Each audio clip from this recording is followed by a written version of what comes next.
Hello, and welcome to episode 6 of the Secrets of Storytelling. And today's episode is the last one under the heading of teaching. And I'm going to be focusing on key stage 3. So that is 12 years upwards. And to be truthful, I would be using this kind of stuff with adults as well. So it's to do with teaching, to do with Key Stage 3, but I would also use it with adults. And a lot of what I'm going to be looking at today is regarding how we can develop empathy and understanding with those older students. And I'll give you a couple of kind of practical examples as well. I'm going to be referring back to some of the stuff that was in the first subject area, which is all about the brain and the chemicals that are released when we listen to stories. So I will link back to that, and any other links that I mention, I will put underneath on the notes for you. So let's get ready to start. The first area that I think it's really, really useful to use storytelling with older students is in looking at identifying behavior. And that doesn't just have to be other people's behavior, but their own behavior. By the time they've got to 12, 13, 14, 15, 16, they have already established a story about themselves, a belief about themselves, and a lot of their behavior unconsciously will support that story. And then, of course, when you start to challenge behavior, if you're challenging it directly, they can kick back against that. And the amazing thing that stories do is they enable the students to look at the behavior of a character, perhaps sense some echoes coming from that behavior of that character, and that enables them to reflect upon their own behavior. And the behavior in some ways is also linked into this altering of perspectives that can occur when we're using stories. So I'm going to look a little bit at behavior and perspectives together, because I think they are absolutely linked. Now, I remember I was doing a brilliant session with a group of quite recalcitrant lads who were around 15 years old, and they were identified as those who had problems. I would say that they were young men who had developed quite a negative narrative about themselves, and that had probably come from people telling them quite negative narratives about themselves. Anyhow, with this kind of group, I love to tell trickster stories. I love to tell stories about, Jack, the lazy guy, the guy who's told that he's worthless and stupid and he will never achieve anything. And then he goes on to become the king of the country, or marry the princess, or get the gold. Kind of like Richard Branson, actually, the Virgin story. He didn't do very well in school, and then he became a multi-millionaire. So, with this story that I was telling these young men, it's a Norwegian story that I heard from an amazing storyteller called Abby Patricks. And it's about a trickster, a foolish guy who apparently can't do anything apart from tell lies. And he manages to trick a king. And these tricks that he goes through, there's like a series of tricks. And as he's doing it, you are constantly thinking, oh my God, how can the king not see that he's being fooled?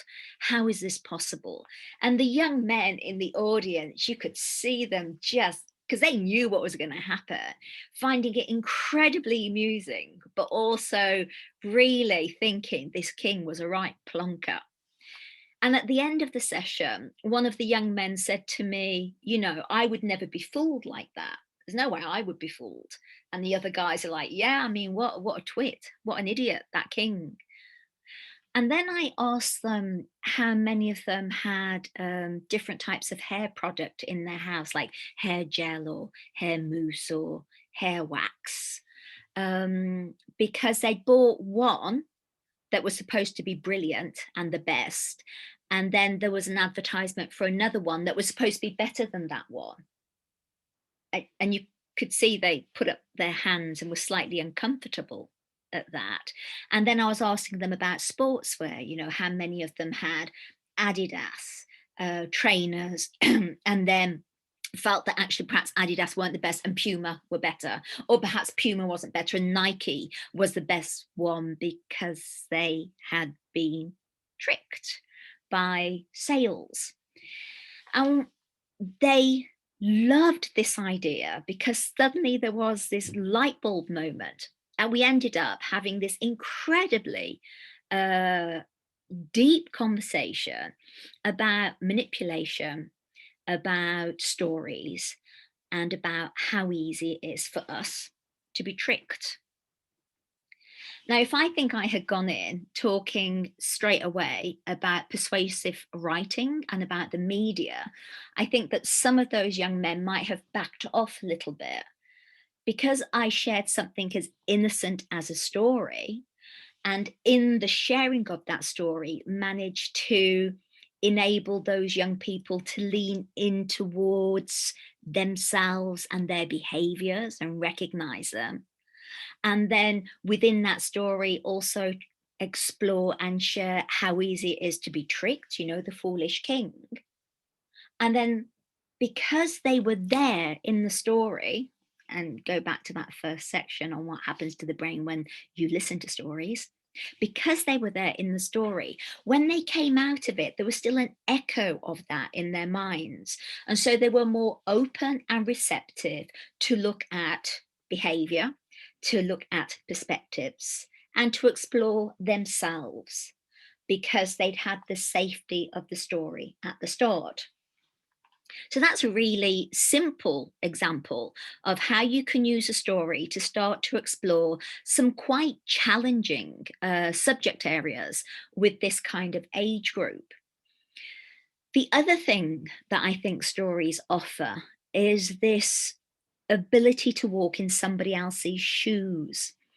And quite often, if I want to explore things around gangs and gang loyalty and violence within gangs, I use the stories of perhaps King Arthur and the knights.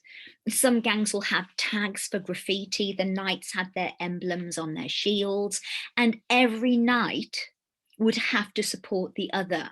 You didn't leave one of that group behind. Every knight was pledged allegiance to the king, the gang leader.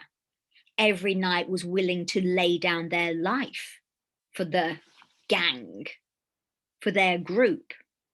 And again, when you start to explore that and what that means, it is then opening the doors, oiling the hinges of those doors in order to enable these young gang members to start to talk about what being in a gang means to them and what they get from it.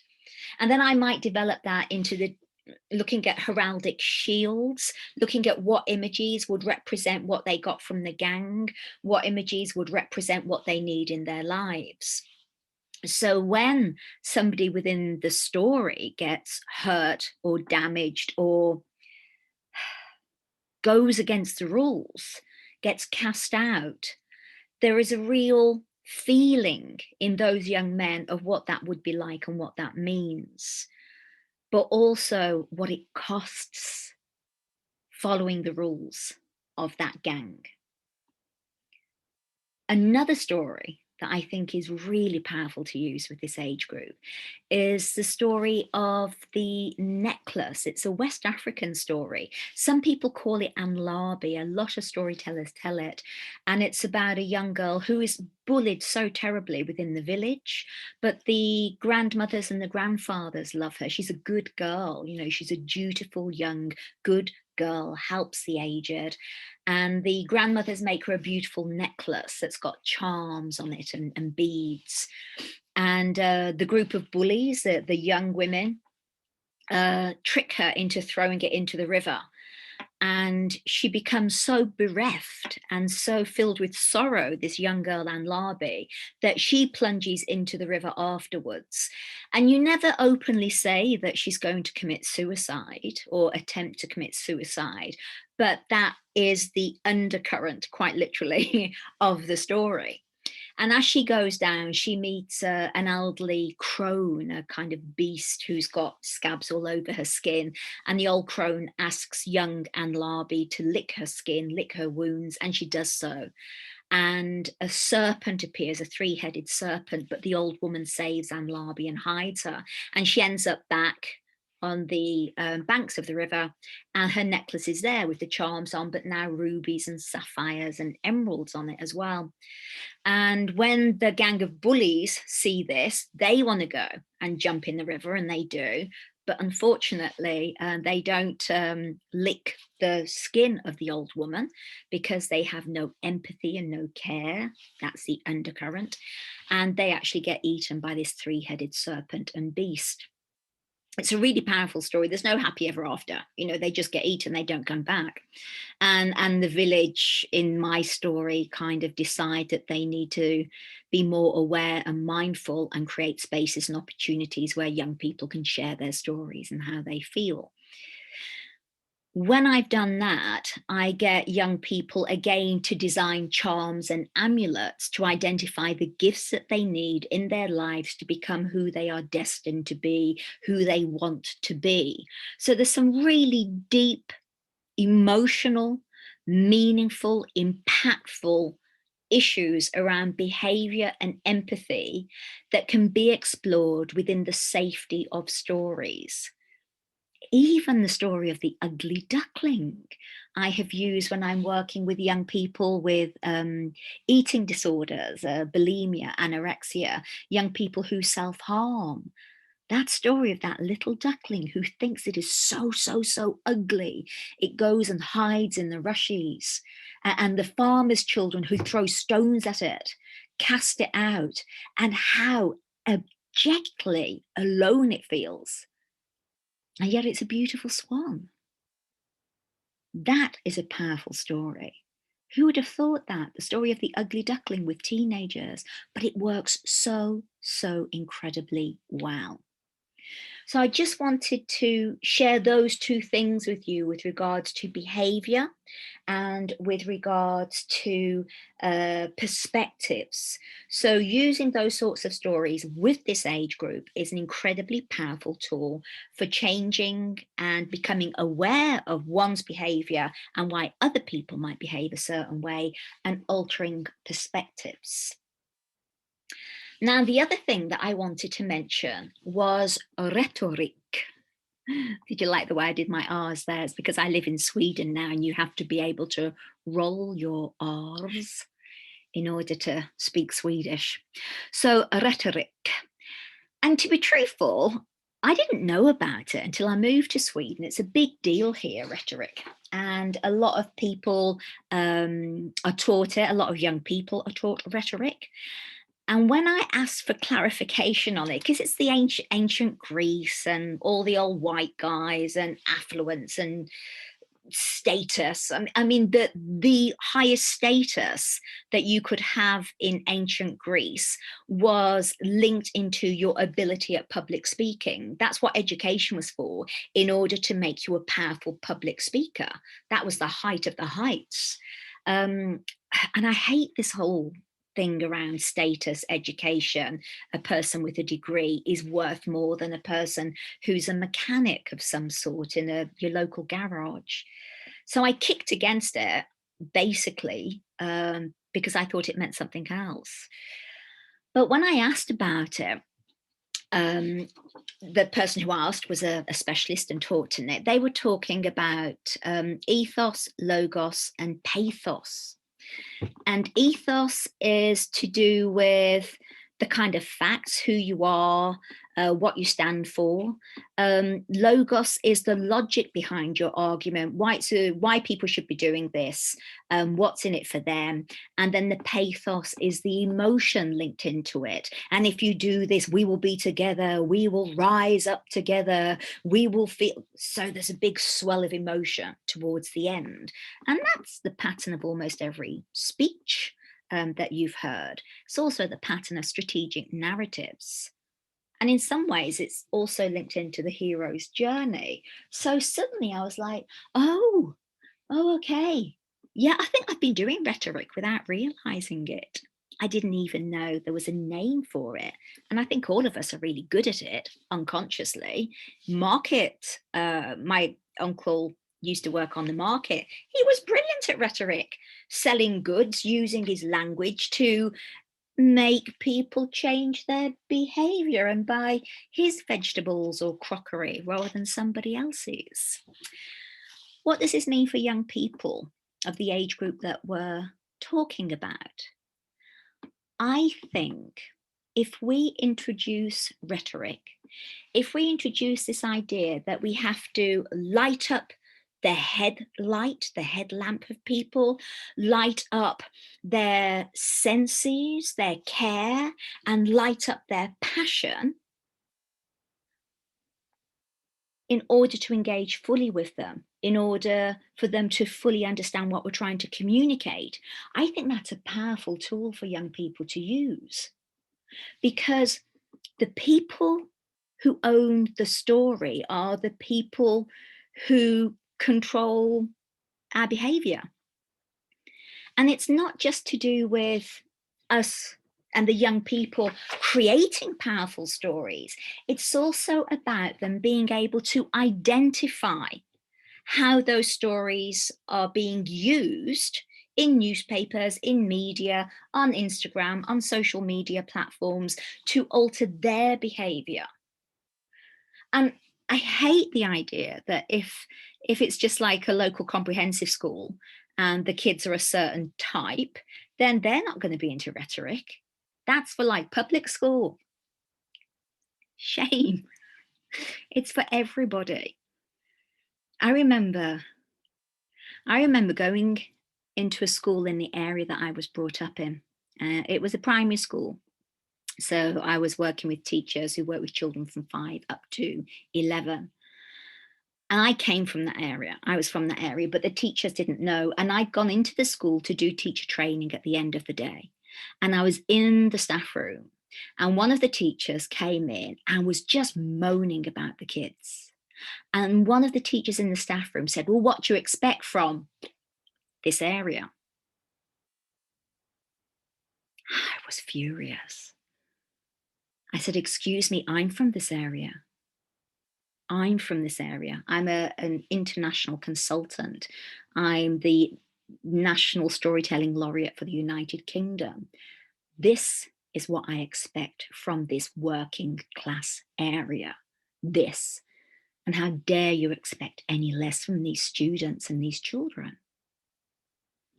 I think every young person should be entitled to this, because it's through the uses of rhetoric and storytelling that we are controlled and we are manipulated into making choices and believing certain things about ourselves and others.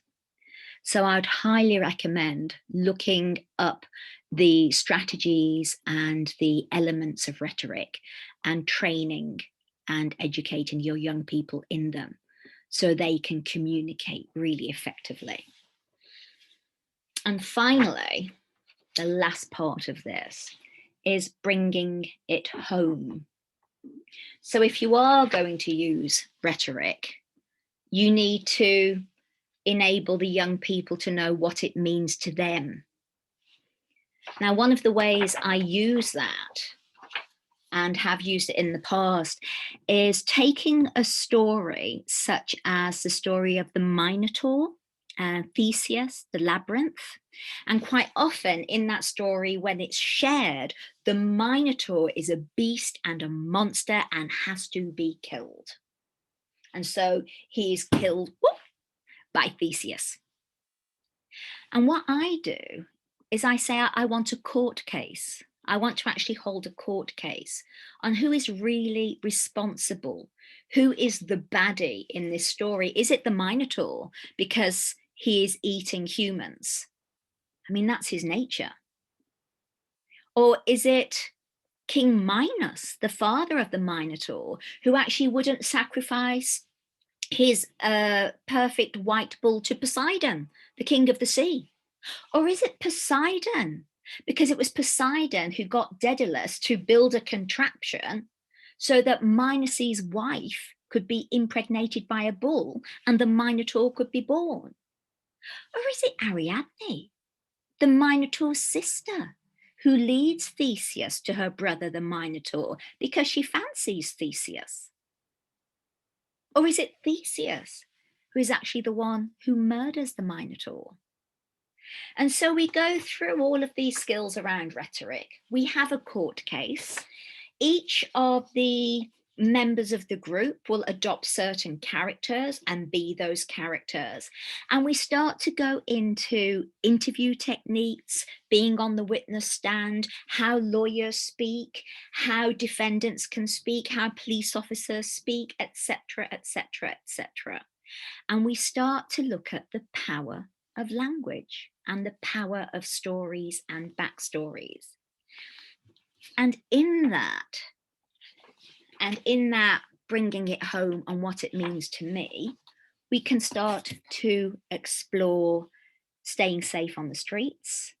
We can start to explore ciphers, kind of ways, different ways that we use language. So a lot of young people will use a slightly different type of language when they're talking to each other to how they might when they're talking to their teacher. We constantly change our languages and the way we use them. So looking at the appropriate language for the appropriate situation. I remember listening to my son once. He was talking on the phone to one of his mates. Would have been about 15. And he was like, yeah, true say, yeah, man. Yeah, no, okay then. Okay, like, yeah, we'll link up at whatever time it was. Yeah, okay, yeah, true say, bye now. Put the phone down. I'm like, true say, who says true say? And then he had to phone his boss he was doing a Saturday job, and he's like, oh yes, no, that'll be fine, I can be there at that time. Okay, well, I hope you have a good day. And it was like two totally different characters, because he understood that language perhaps wouldn't have got him as far with his boss, and he had the ability to switch between those ciphers, those types of language. A lot of young people don't, because they feel a bit uncomfortable talking in certain ways, and they shouldn't. This language is available to everybody. I'm annoyed that they can't use the language that they want and it's not given kudos or status. I'm annoyed, but I want those young people to move into the areas of work and expertise that they want to get into. And if that means breaking the codes, using those codes for themselves, then let them do it. I can't break down the whole system, but I can show young people how best to work the systems of oppression that might be against them based on their skin color, their gender, and their status, their background, their economic background. So that's where it all links into what it means to them. It means that they are empowered. It means that they can use words in order to communicate effectively, get their message across, and as importantly, understand the systems that are often being used to manipulate them and alter their behavior. If you want more information and if you want some links, I will put some links to some blog posts that I've done and some really interesting stuff that you can look at with students based on what language we use in newspapers. It's very interesting looking at the passive voice, quite often used in reporting clashes between police And protesters, and even the word protesters, there was a recent situation in Bristol where people were holding a vigil for a woman who'd been murdered. So they had their candles and everything. And that was disrupted by the police. But the passive voice was used, stating that clashes occurred, not stating who, and clashes occurred, and the protesters, not the vigil keepers.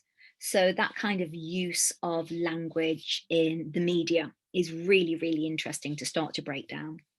So I'll put a link to that below. And I'd really, really love for you all to subscribe to the channel. It is so important to me that I have more subscriptions. That sounds terribly needy, but it really helps in getting the message across. And I truly believe that the more people know about the power of story, and the more that we can educate ourselves, then the more work will be out there for all of us, because everybody will realize how important this work is and how it impacts in all areas of life. And because of that, the next theme that we're having in the Secrets of Storytelling is all to do with storytelling and organizations. So I do a lot of work with corporate business organizations, and we're going to be looking at strategic narratives, getting people to work at their best in your company, your organization, and looking at sensory metaphors and connection, and the importance and the power behind using metaphors within the workplace.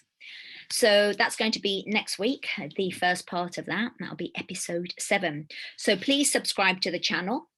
Please send me any questions and links. And if you are interested in coaching, I am very available for coaching sessions or training sessions for you yourself as an individual, your organizations, or groups within your organizations.